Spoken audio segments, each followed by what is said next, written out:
one to do over again. Like, what? That's what bugs me about it. It feels like an in memoriam.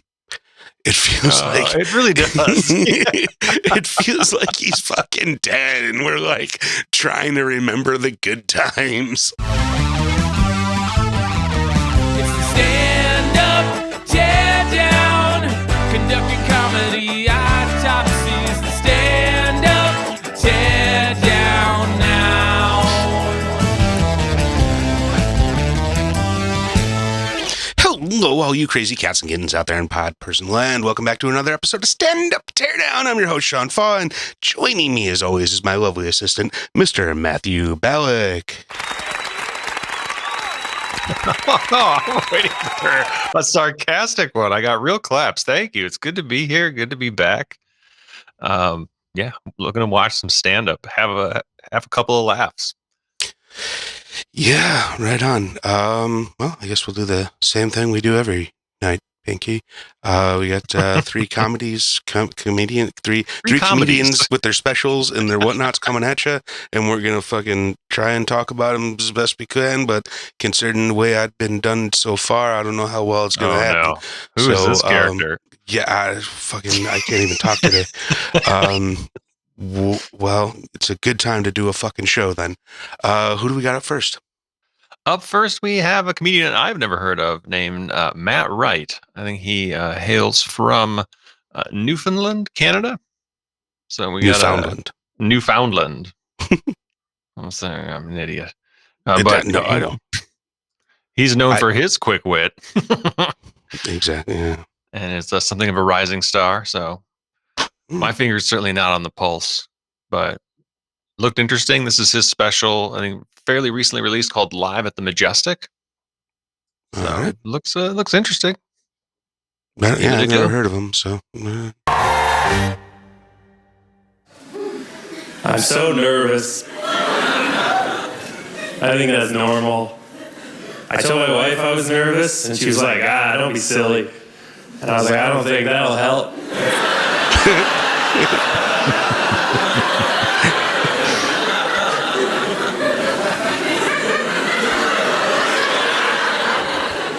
It's my whole plan. Good job letting that linger.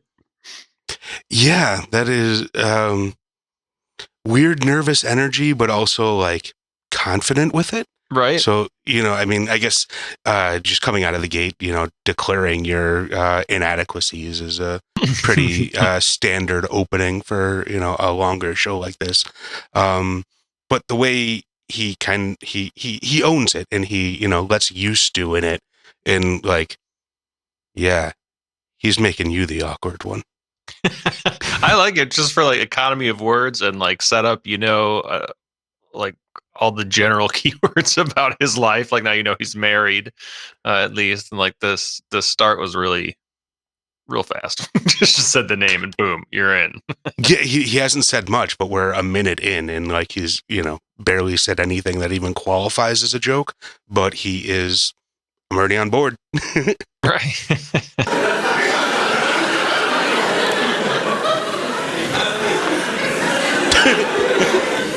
35. I thought I'd be smarter by now. Do any of you guys ever get that feeling? You ever honestly look at yourself and you're like, I thought I would know more by now. Because like I'm an adult on paper. You know what I mean? I remember being a child and looking at someone my age and being like, man, if I'm ever in trouble, surely that man could help me out. But now the kid comes up to me, he's like, I'm scared. I'm like, same dude, this is nuts. I am also scared. Are you late on your taxes as well, young man? Well, yeah. Again, like the stage presence works, but there's also a definite craft behind it. I usually bitch about people not using the stage, but I think his, like he's playing in the empty space sort of thing. Like, he's not moving a lot, but it's also part of the character that he's playing, so it works. And like that background sort of forces them to stay in this wide shot a little bit more. So like he can kind of play with that weird awkwardness of his stage presence. That's a good point. It does add to his persona. But yeah, it's just I wouldn't find him like terribly awkward. There's definitely like a lot of confidence behind his performance, and it's like a faux awkwardness, though. It's it's like awkwardness for a character, but performatively so. He doesn't like come across as like probably a genuinely awkward person, but he plays it up. I don't know. It's kind of weird. Yeah, let's get to some of the jokes. Sorry. Are you also overburdened by life to the point that you just can't choose the order to do your tasks, so you get overwhelmed and you don't do your tasks?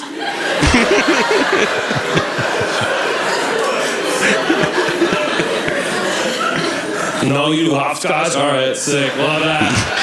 Good for you. That's the way to do it. That's what I want to say. Is he like putting on a voice with that? Or well, yeah, that was definitely, his like overly stupid voice, I guess. Jim Gaffigan voice, or kind of. But Jim Gaffigan's voice is like specifically his mom. Like that is, the majority of the voice that he does. Like is this is canon? Just, as far as I understand, yeah, that's what I've heard him talk about, and I think that's pretty well established in his routines as well. But this guy seems like he's doing his an impression of himself. Yeah, I see. Or like his own inner dumb guy voice sort of thing, which is a little bit separate. But it's like I think of who it reminds me of then, maybe, because it just sounds like I've heard that voice before. Honestly, I'm getting Bobcat Goldthwait, but his character in Scrooged. So when that's pretty nuanced. Like Goldthwait is, very bombastic, but his character in Scrooge is like that, like, I don't know, shackled bombasticness. Like, I don't know. It's weird. I could see that. We'll see if he keeps it up. Brian Regan. I did not always do stand-up comedy. I actually went to business school, and thanks.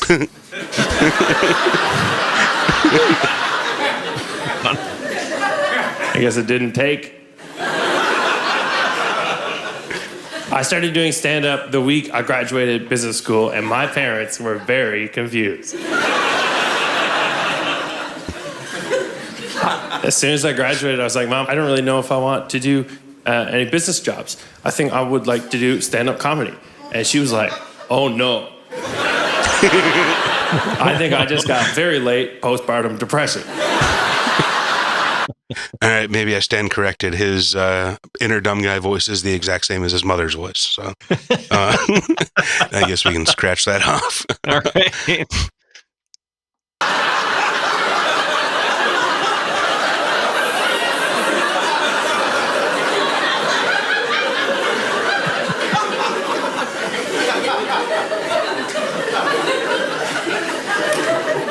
One time we were driving home in a snowstorm, and I wanted to watch TV. I've always been in a rush for leisure my entire life.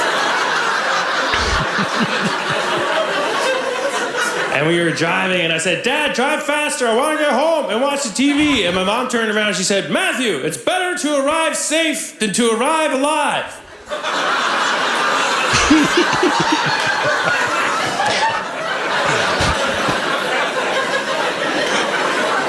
Yeah, interesting advice.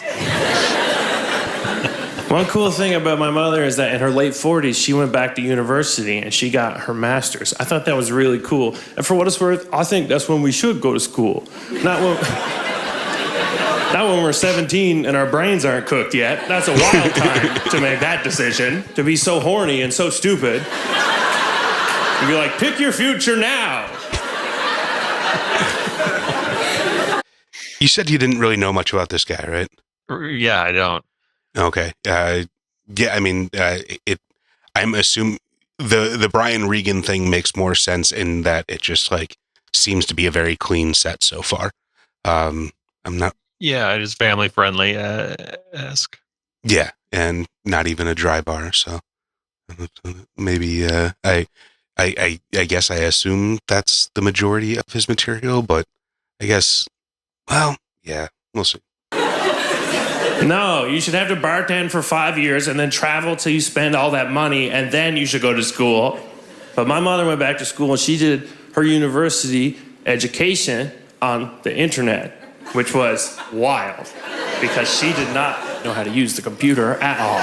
This was a different time. All baby boomers now all have like Facebook addictions and they're on the computer all the time. At that point, she had never touched it. She's like, that's where the porn is. Like, oh, stay away from it. You know. It was different. She did not know how to use the computer at all, but she had to do her studying on the computer. And I respected it so much, and I tried to help her, but it was not easy. One time she woke me up in the middle of the night when she was writing a paper, and she was like, Matt, I lost half my assignment. And I was like, oh no. She's like, can you help me get it back? And I was like, probably not.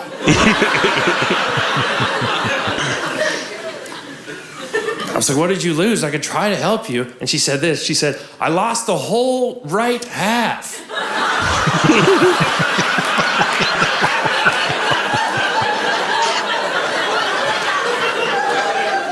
So I just reached over her shoulder like a young Bill Gates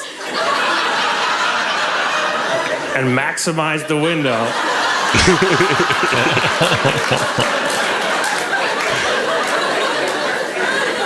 And she gave me $20 and I went back to sleep.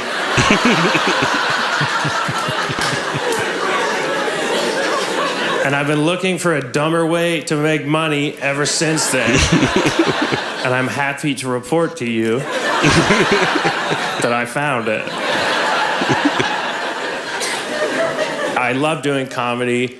I hated applying for jobs as a young person. What a humiliating thing. Because There was one thing I was going to mention. He does look like he genuinely loves what he does and is like having fun with it.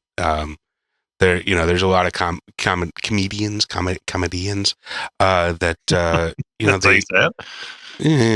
words are words. They tend, or there is this sort of like whole swath of comedians that like tries to be too cool for school sort of thing. Like if they come across as they're enjoying it, then like they're, is somehow less than they're, one of the rubes in the audience or something.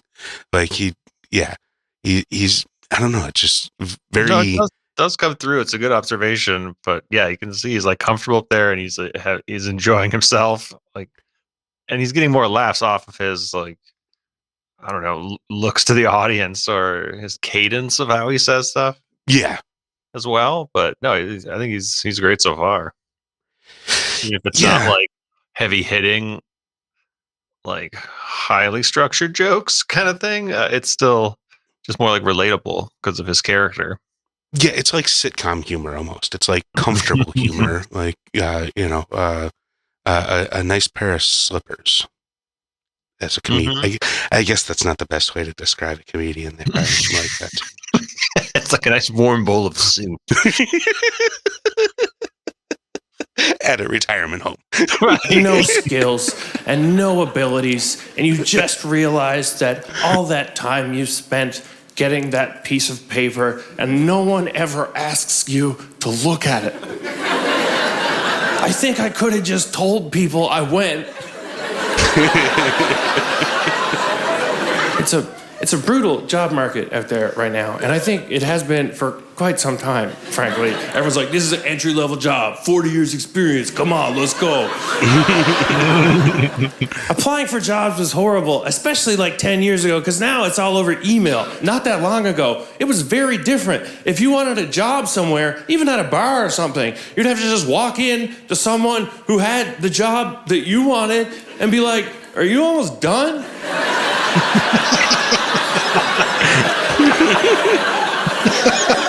So humiliating to print off your own resume and just try to make your own terrible credentials sound good, and then just have to walk up to another adult and be like, hey.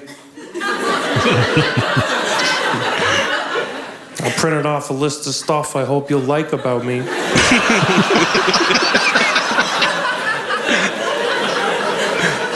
I was just hoping that, I don't know, you would pay me to be here 40 hours a week. But for some reason, I have included a list of jobs that have not worked out so far.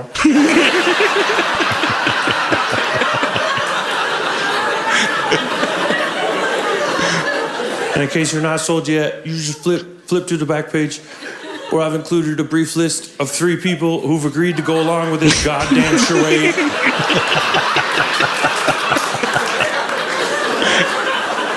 References are crazy. What do you think you're learning about someone by calling people when they choose who's talking about them? Because, like, unless you're a loser, we all know 3 people who will lie for us.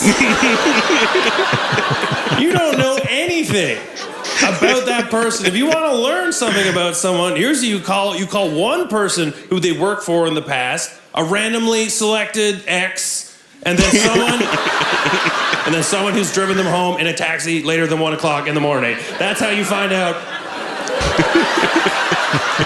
You know who my references were when I was 20? It was my roommate, and then my second roommate, and then my first roommate doing a different voice.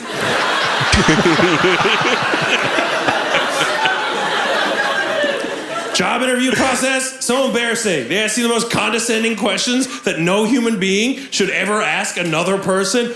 What's your biggest weakness? I'm here. Obviously, my biggest weakness is a lack of income. Do you have any questions? Yeah, why am I more dressed up than you when you're the one making money? It says on my resume right now that I finished in the top 5 in the Pythagoras math competition in the entire country. It says that right now on my resume, if you think it's a good system. Here's the thing, though. I'll tell you one thing. That's true. But I did that in grade 4.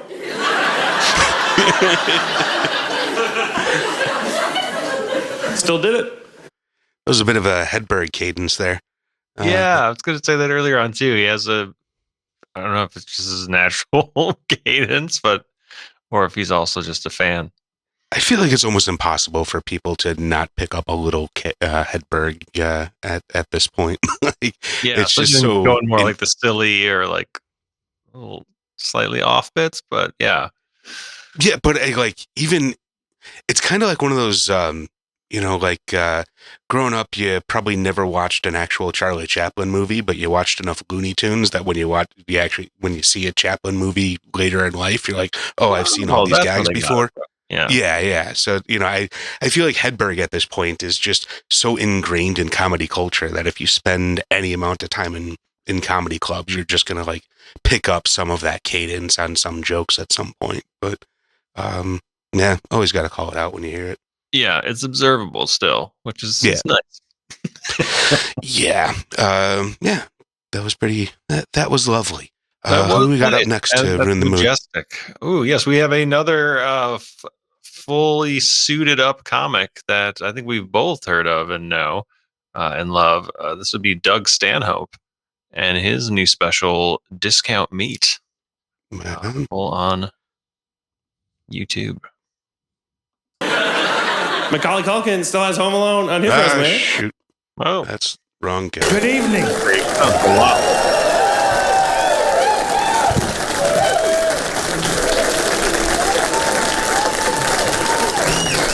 Hi, you don't have to. Don't put a lot of energy. We never fucking put the beginning of the show in anything we tape and release.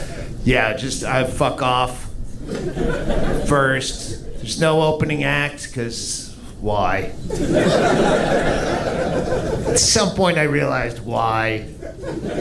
I'm perfectly qualified to be less funny than myself for 20 minutes.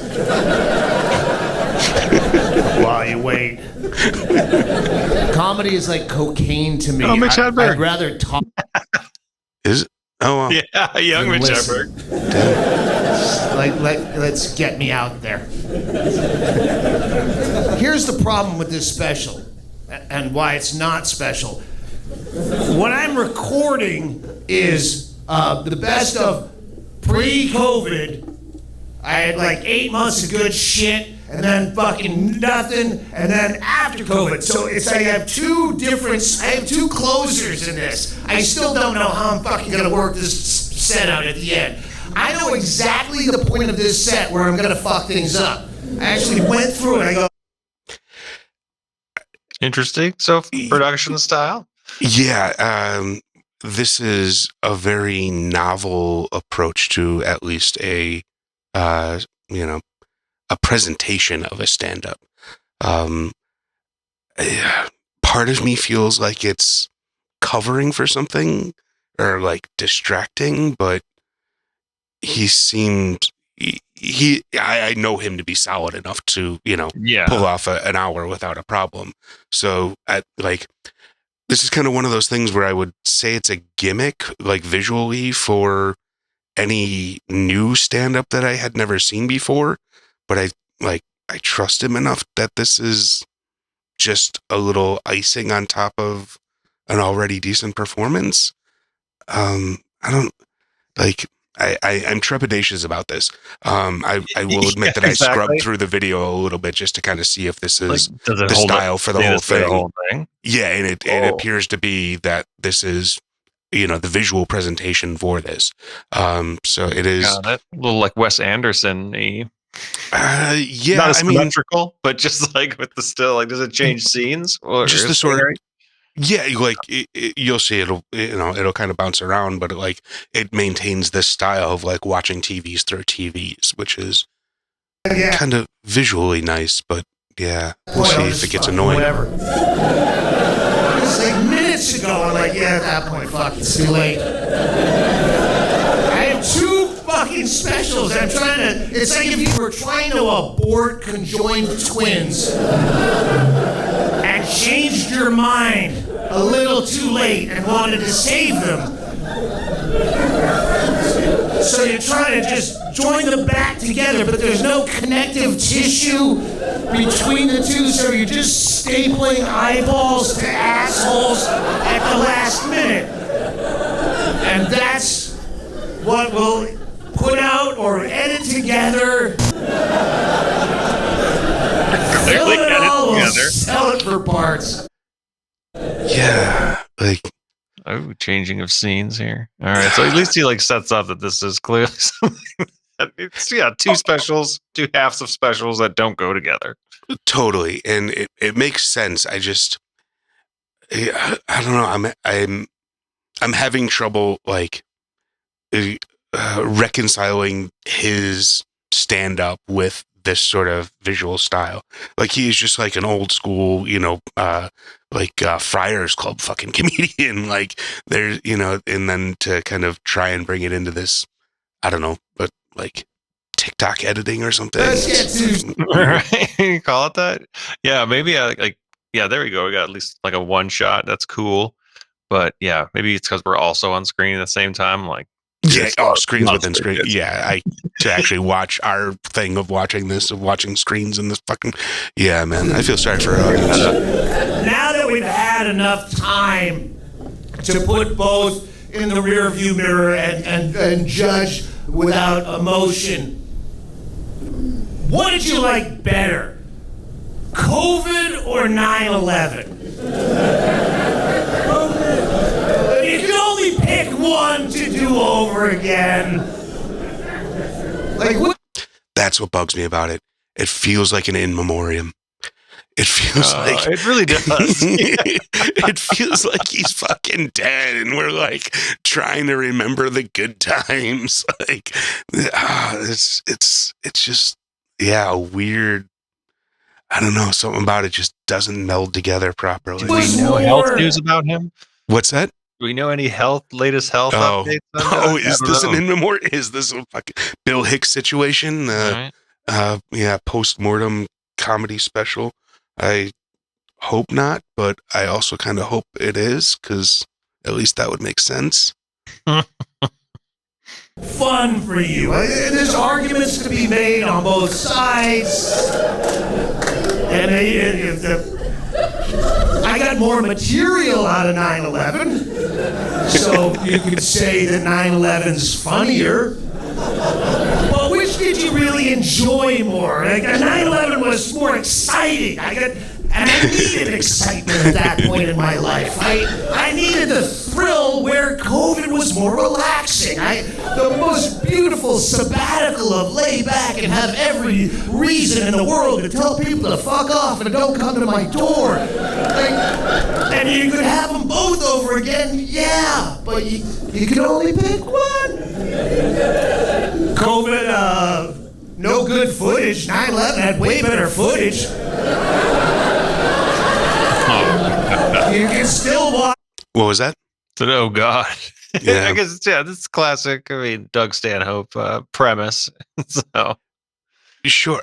not in terms of 9/11 stuff, but just in terms of it's being, not controversial, but edgy. Is that the right word?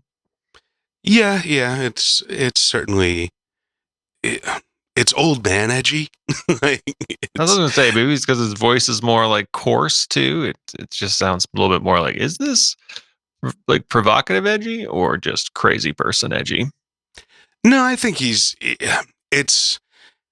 unfortunately like 9/11 newcomer coming in. Well, yeah, 9/11 jokes are like provocative 10 years ago. Now they're just kind of trite and almost passé at this point. Like it's been so long that we have adults that weren't alive during 9/11. Like it's like making jokes about World War I at this point. Like it doesn't even really register as something to a lot of people, I think. So it's it's something more in the history books than in real life at this point.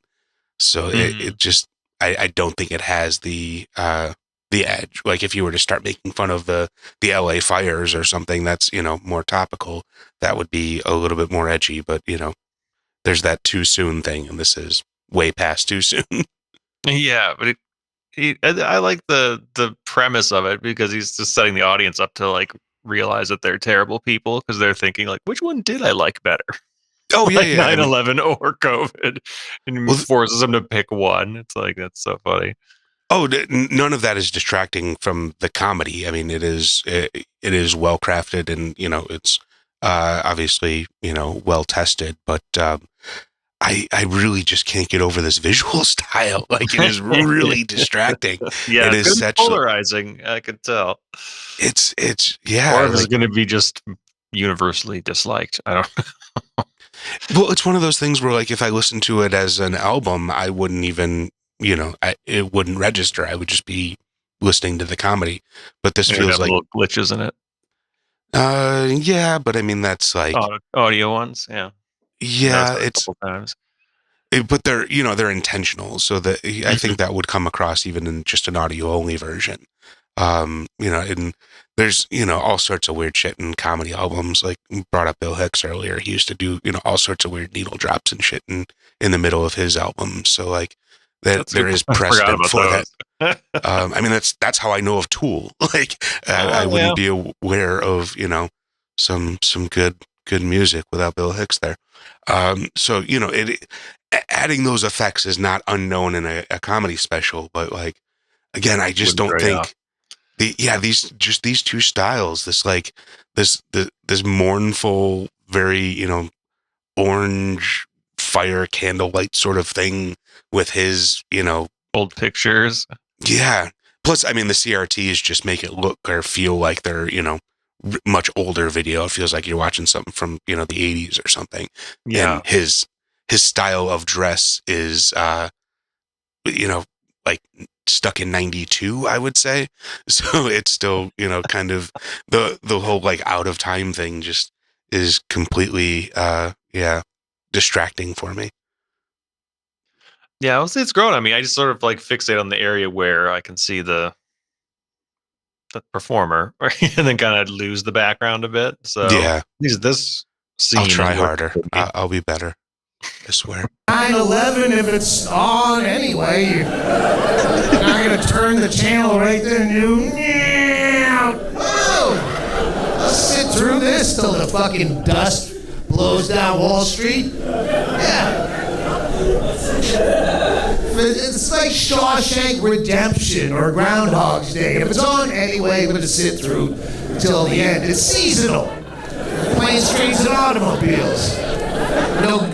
All of these jokes would fit perfectly in 92, other than reference to 9/11. COVID footage, no one was leaping to their death out of a 90-story building to get away from a virus. COVID, boring, COVID, boring. More likely you lost someone to COVID than you did 9/11, obviously, but if you did lose someone to COVID, probably someone you were tired of having to visit at that home. You're gonna show up and put in some. All right, that's getting closer to shock jock humor, or the almost too soon sort of territory, depending on who you're talking to. Mm-hmm. I don't know. Are you missing any of the no audience reaction shots? I feel like maybe that would certainly be helpful. A couple of them. I mean, you can hear the audience, but yeah, but they could also just be sweetened and not actually there. Could they be made to laugh in the images that we see that are in the photographs? Well, yeah. Superimpose. AI will take care of all that. Exactly. Another round of editing on this. I don't know. The further we get into it, the more I assume he paid someone to shoot his stand-up special and just didn't like how it looked, and so they tried to gussy it up or something here. Like, tried to, because like the actual shots are very bland. Like if he did just cut the stand-up special from the footage that's actually inside the TV screens, it would be a super low budget special. So I guess at least this is something. It's art. I think it's sort of I think they must have had either some issues, like you said. I agree with that for sure. But I think it says in the description that he finished the project, the editing in Bisbee, Arizona, where he lives. So I think, they were probably trying to salvage it, or just let's just do something crazy. Yeah. This is our license to go big with it. Which I feel like if it was a more, bombastic sort of comedian, that would work, or even a storytelling comedian, the stuff would work with. But he's just kind of that short, somewhat offensive, again, none of these styles mesh well to me. I don't know. It's just all distracting from itself. Yeah, I'm almost just I am just fixated on the tiny bit of the screen, the little screen on the screen. Sure. FaceTime to stay in the will. You go, hey Nana, how's our nest egg? Hold it up.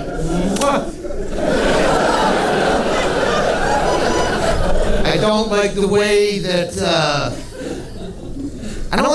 COVID normalized germophobia. I've always hated fucking hand sanitizer. People have made me crazy my whole adult life. Because I've been exhibiting symptoms of COVID for over 40 years. Fucking chain smoker my whole life. So anytime I was coughing and I saw someone running for the Purell, I assume it's me. I don't hate you as a germaphobe as a person. I just don't want to be in the same room with you the same way you're uncomfortable being with me, sneezy, coughy, hacky, and even not even just the smoker thing. I'm a disgusting person. I have no sense of personal hygiene whatsoever. I realized during COVID, I don't wash my hands ever. Literally, for no reason. If I was eating buffalo wings with ranch and sauce and I fell off my bar stool onto a dirty carpet with lint and hay. Yeah, the more I think about it, the more I think you nailed it. The lack of audience is really probably the most eerie part of this. That makes it seem so lonely. Well, yeah, he is very much a club comedian. He's not a big amphitheater sort of comedian. He's a sort of in your face sort of guy. And smoke fills the room kind of play. Right, yeah. And I think he plays better in a situation where you feel like you're in that audience with the rest of the people. And I think this is this layer of, I don't know, distraction or distance, or, you know, just this extra sort of barrier in between the comedian and the audience, I think is doing just a huge disservice to this special. Like, you just, there's a connection between a good comedian and an audience. And I think that is present in the show that he's doing, but it's removed in this stylistic presentation of it. That's a good way of putting it, because I'm registering these as good jokes and like Yeah. fun twists and premises, but yeah, I'm not like, I'm just not laughing out loud as much. I'm just more like, yeah, that is a good joke, but Right. this pulled back perspective. Yeah. Okay. I don't know. Let's give him a There you couple go. more minutes. I want to see if they change scenes like for bits, or like, so like the next chunk it's going to be, you know, what, like the TV's on a casket or something. Just a corpse holding a Sony Watchman. I would still probably go like this first before I went all the way to wash my hands. I'm fucking disgusting. I let my cat lick my teeth. Because he loves to do it. My cat Meatwig is this giant cat, and he loves to lick your teeth. He gets right in and does grout work between the tooth and gum, and I think it's funny. And a lot of people bum out when you do that. It's football Sunday and you're double dipping your fucking nacho. You just let the cat eat your mouth and you're double dipping? Yes, I don't think about it. I fucking carry my own straws, as you probably know, because I fucking plastic straws. I always have a pocket full because I won't put a paper straw in a proper drink, but I do recycle because I'm fucking eco-friendly. These are the same straws. This is how I clean them. I go, and I put it right back in the filthy pocket of a thrift store jacket that was probably recently exhumed from your grandfather's grave by tweakers looking for fucking valuables. And I would put this in your drink. If you came to my house, I would go right, I would put it right in your drink and never consider it. I'm wearing like 6-day-old socks right now. These socks I was wearing in Tucson, and they're here now, and they never leave my feet. You ever fuck when you're hammered and pass out right after you come and wake up the next morning with the condoms still on? That's what my shoes feel like right now.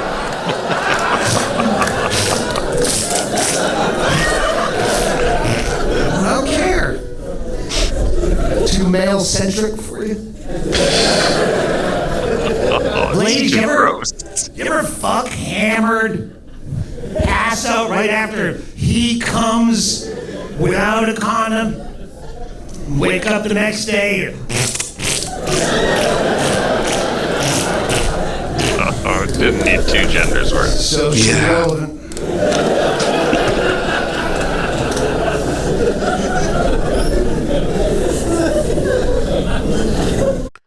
Again, I think that layer of distance makes it less funny. Like, it's less in your face, less awkward, less powerful of a moment. Not that that's, you know, a particularly powerful moment to begin with, but like, Yeah. it's kind of, it's just robbed of all its fucking bite, its intensity. It's just kind of, yeah. Like this is the closest we've seen of his face, I think, in the whole special.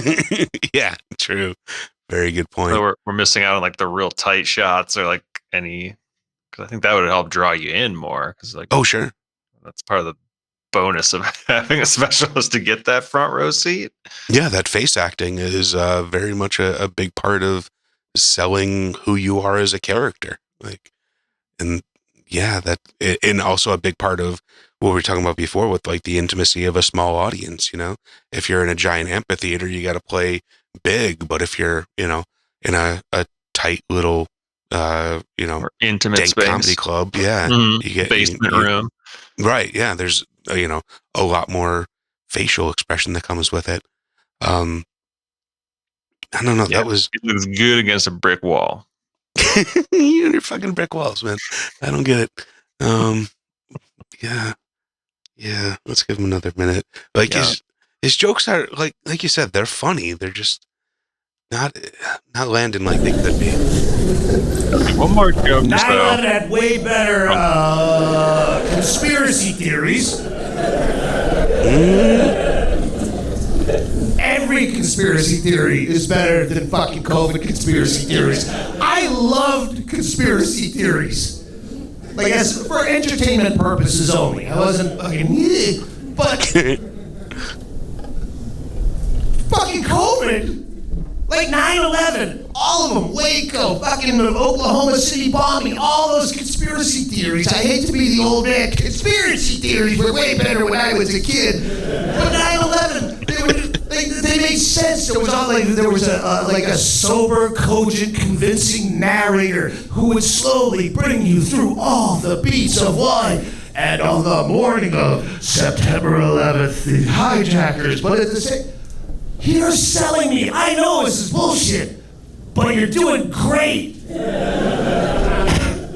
Where COVID, the QAnon shit. Oh, some fucking anonymous guy leaves a cryptic message on a message board, and you have to figure out the conspiracy theory on your own and build it from scratch. He said some nonsense, and you use it as a Mad Libs up there, a verb here and an adverb there, an adjective here, and you go, this is fucking. There's a huge difference between 9/11 scientific bent angle, what temperature does tungsten steel melt at, versus QAnon. Oh, he said the monkey flies at dawn, so I think that means Tom Hanks is fucking kids with the Bilderbergs on Epstein Island, and that's why Tattoo killed himself. Boss, the plane, and Hillary Clinton grows vampire teeth at midnight and sucks baby's blood. The way I see it, she's got a cocktail of a baby dressed with garnishes like that, and she pushes a crazy straw down into her soft spot and then sucks his little head flat like a juice box. That's how I imagine it happens. For eternal youth, you know? And you go, how did you come up with that? Follow the money.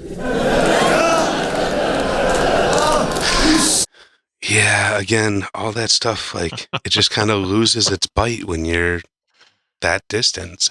Yeah.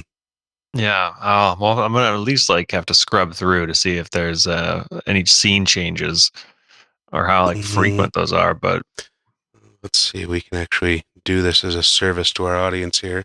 Oh, wrong button. Oh, Jesus. Just curious, how long we stay. Is it sectioned out? Looks like there's chapters. Oh, yeah, we got to change to a slightly different angle of the same TVs.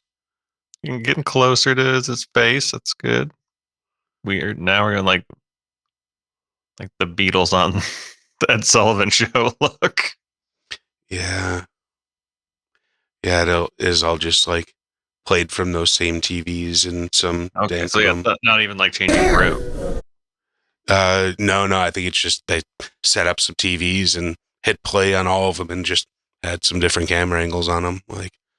It's like I said, it's a novel approach. It's, something I haven't necessarily seen before, but I don't think it's a bad idea with the right comedian, but this just wasn't the right comedian for that. Even if the things around him were just different, that could work, but just that tonality difference just really bugged the hell out of me. Yeah, I think the right comedian for it needs to be deceased already. Yeah, on release. That certainly helps. Or just a sort of nostalgic, in memoriam, a Garrison Keillor sort of thing, a fucking someone that tells long stories that have little chuckle points in them or something. But yeah, it's not right. It's just not right. It's not. Well, let's get back to basics here. I'm assuming I've heard of this comedian. I'd be surprised if you have. This is, I think he hails from Indiana as a state. We don't I know more recognize than that. Indiana. We don't recognize it at all. No. I mean, we lumping me into this. I'm a coastal elitist now. Okay. So anything in between New York and LA just doesn't exist. So that's just, corn. I see. Well, this is Midwestern flair. Michael Palascak. I've seen him around for quite some time. I think you've seen him at like open mics or, showcases and things like that, like 20 years ago. So he's been around, like from in Chicago, and he's, I think, gained like some of his most notoriety with being a finalist on Last Comic Standing. And then I think after that, you do all the late night show rounds. Sure. It's kind of a fast track sort of system there. Yeah, it seems like it. And this is I'm not sure if like what number special of his this is, but this is a special titled "He's Friendly," and you'll certainly see he's got that Midwestern self-deprecation vibe. Right on. Well, let's do it. Wow. That's nice. We're all here now. That's great. We made it. I travel a lot. I travel here because that's how you get places. And whenever I fly, I like to sit in the emergency exit row. And but they always ask you that question. They're always like, "Sir, are you willing and able to assist?" Very similar in energy to the first guy. Yeah, similar energy to the first guy, and also reminded me like it's got a little bit of a Mike Birbiglia tone to him already. But I don't listen to enough Birbiglia to have that seem like tone in my ear. The NPR crowd. Yeah. In the case of an emergency. And recently, I was on a super early flight, and I said the words, "I'm excited for the opportunity." And they still let me sit there. Yes, we got to stay on schedule. So. I feel like you see a lot when you travel. Like, I realize a lot of hospitals in this country are affiliated with a religion, just in case the science doesn't work out.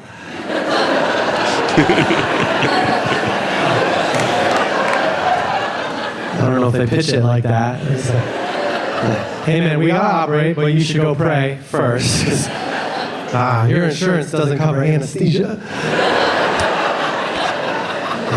And we got a new guy in there, so you're gonna want the Holy Spirit around."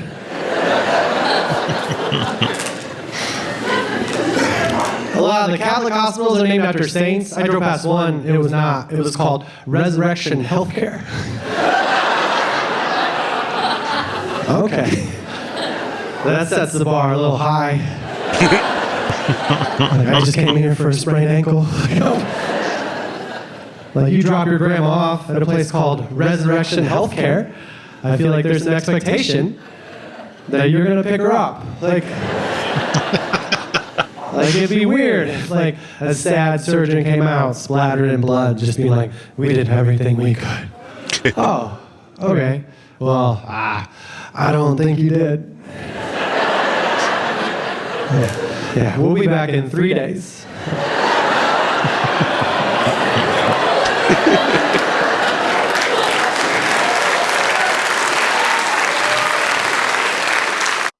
That didn't deserve that big of an applause break. I think is it just because it's a Bible reference that there's like, yeah, he gets it? Yeah, depending on where this is filmed. Like, yeah. Like I was saying, kind of very similar energy to the first guy, but this feels a little more genuinely awkward than the first guy. Like, he was, a character of awkward, whereas this guy is just a little bit more fucking awkward. Yeah, I could see that. I could feel the way you were reacting to it already, but it's got kind of like a shy kid vibe. Yeah. Like he's almost apologizing for telling you jokes. Right. Yeah. But he's a great joke writer, I think. Or at least like I just know that he is in past specials, but yeah, I like his kind of goofy takes on things. So far, it's decent, but yeah. Yeah, thriller yet. That's the average, right? 3 days? One guy? I don't know. I feel like if you name your hospital Resurrection Healthcare, you have to be like the best hospital ever. Or I guess you could be maybe the worst, either way. Like it's either like Resurrection Healthcare, because everybody is going to leave here alive. Or whatever your religious song is.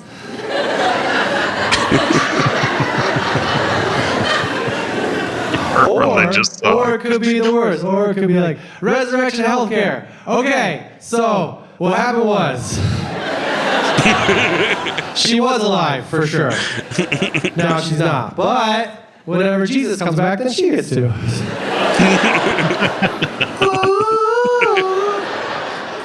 No copay.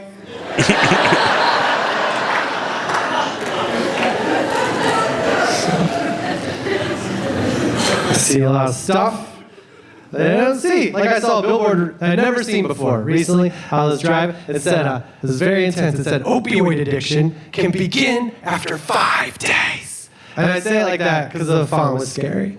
And I wanted you to feel it. I'm a performer first. He strikes me as a man that would be afraid of fonts. I know that they're being like, don't do drugs, but it kind of sounds like a little bit. Like they're being like, you could do opioids for 4 days. Yep.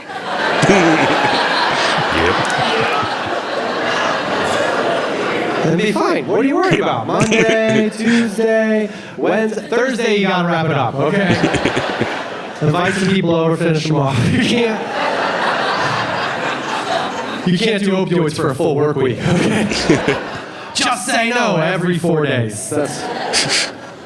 I remember I told my mom about it because I thought it was weird and she got worried. She's like, Michael, you better not talk about that on stage because someone might see your show and then go home and do opioids just 1 day.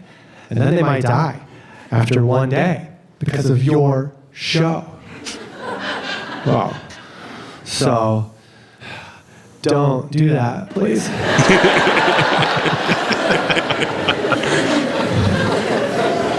Because it's sad, but she's right. You can die after 1 day of doing opioids. You know, you can die without even doing opioids.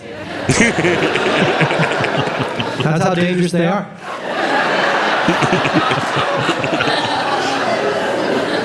I'd have to say that more people have died from not doing opioids than anything in the world. Look at the numbers. I bet they're staggering. Even if you're prescribed opioids, don't do them. Okay, just sell them. But only 4 servings at a time. How many servings you want? I don't know. I got a haircut before I came. Again, apologizing for his own jokes. Like it's, I realize it's probably just a style at this point, but it's yeah. I realize I still don't know what to say as an adult man when I go in to get a haircut. Like every time I go in there, the lady she'll be like, what do you want me to do? Oh, so the reason I came in here is because I thought that you would know. Right? Like, you saw what I did, so fix it. Like, I don't want to be mean, you know? Like, what do you want me to? What I want you to do? I want you to do whatever you did before, but with 3 months more experience. Show me what you've learned. She'll have follow-up questions. She'll be like, do you want me to use clippers or scissors? Like, oh, I still don't know. Any of it. Like I don't know why you put your combs in blue Gatorade.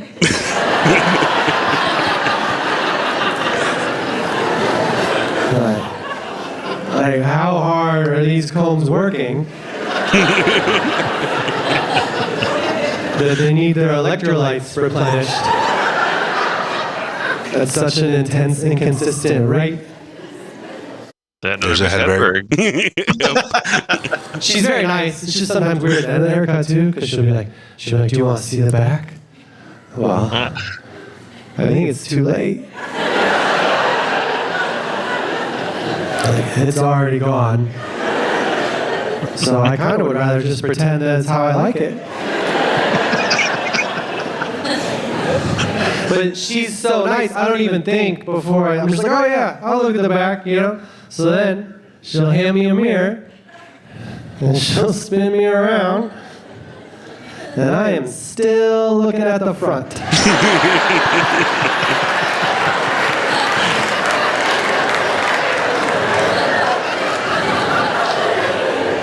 Tina, we gotta do one more lap.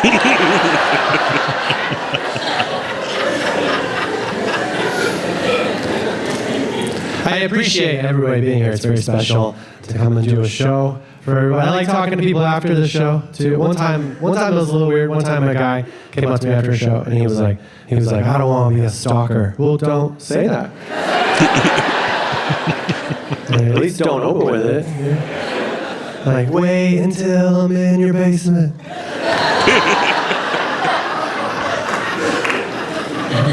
Like, stalking isn't something that sounds better if you get ahead of it.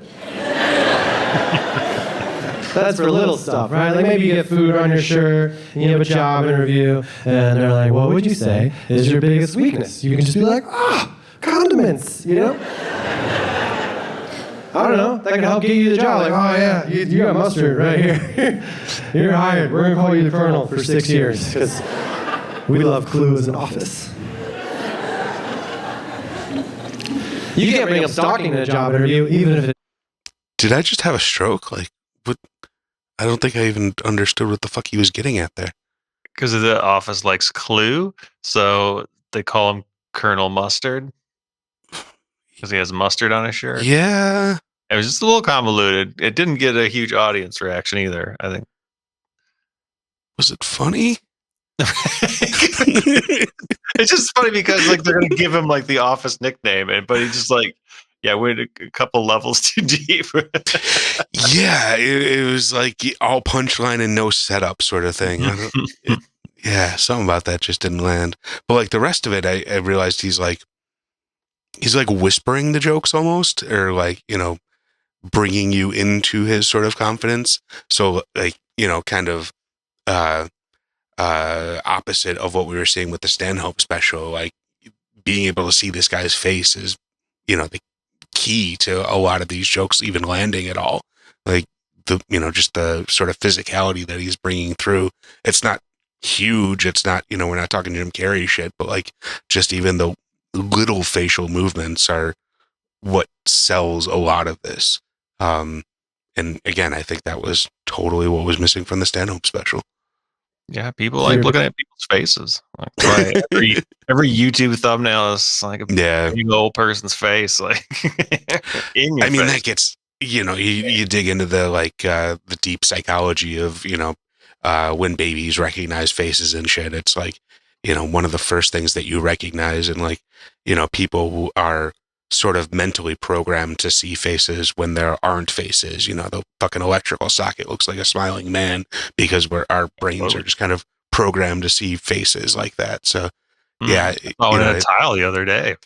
What was that? I said I saw one in a tile the other day. You know, nothing else to that story, but yeah, it's true. Faces, man. Fucking faces, man. It's important. Gotta have faces. That would be insane, right? Like, what would you say is your biggest weakness? Well, you know, sometimes I'll see a girl and I'm too shy to go talk to her. So, you know, I follow her.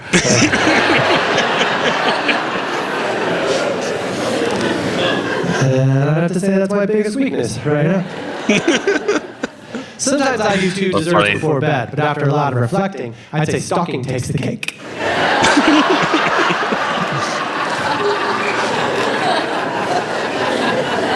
Any other questions? I have one. When do I start? I know what kind of car you drive and where you live. I don't know. I didn't think Wright also do a what's your biggest weakness joke? So they're also connected in that regard. Yeah, it's interview stuff is not quite as tropey as airplane stuff, but it's certainly on the list of future drinking game development. Certainly. Mitch Hedberg references should be on there, and yeah, there was, yeah, there was something else, but I can't fucking remember. Either way, what'd you think about our comedians tonight, Matt?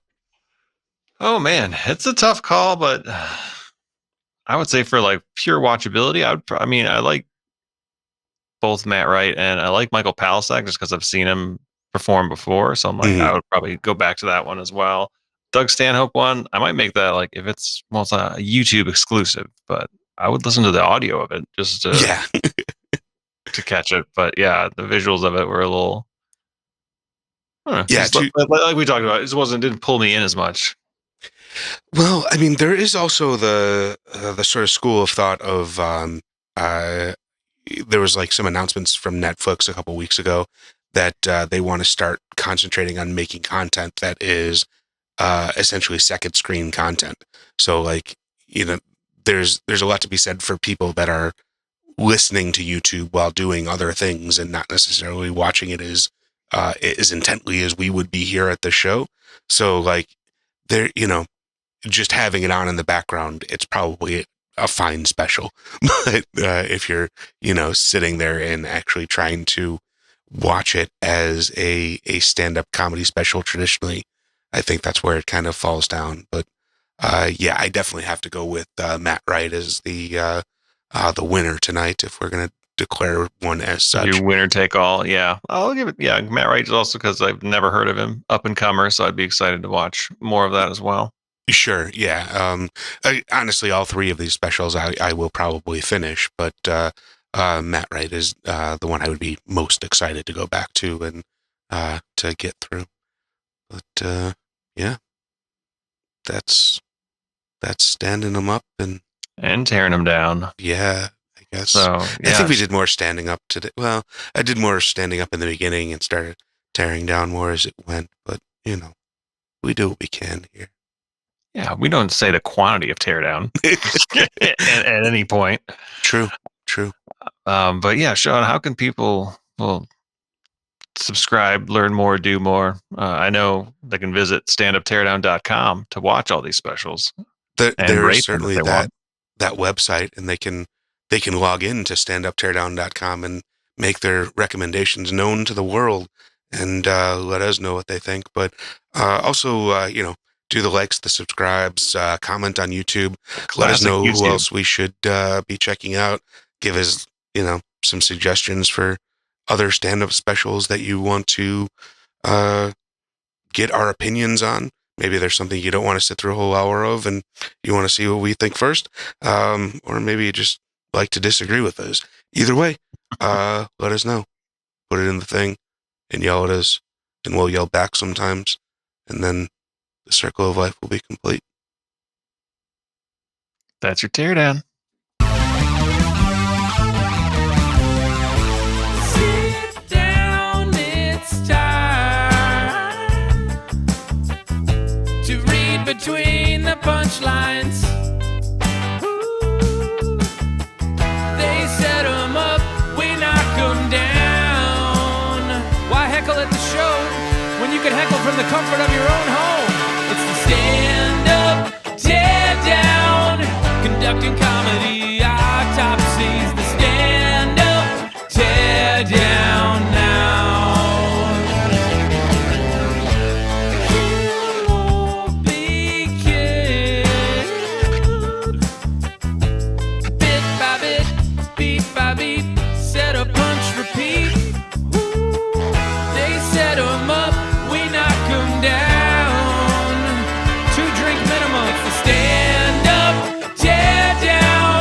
Conducting comedy, autopsies, the stand-up, teardown. Yeah, it's the stand-up, teardown. Punching up, down, left, right, line by line. It's the stand-up, teardown.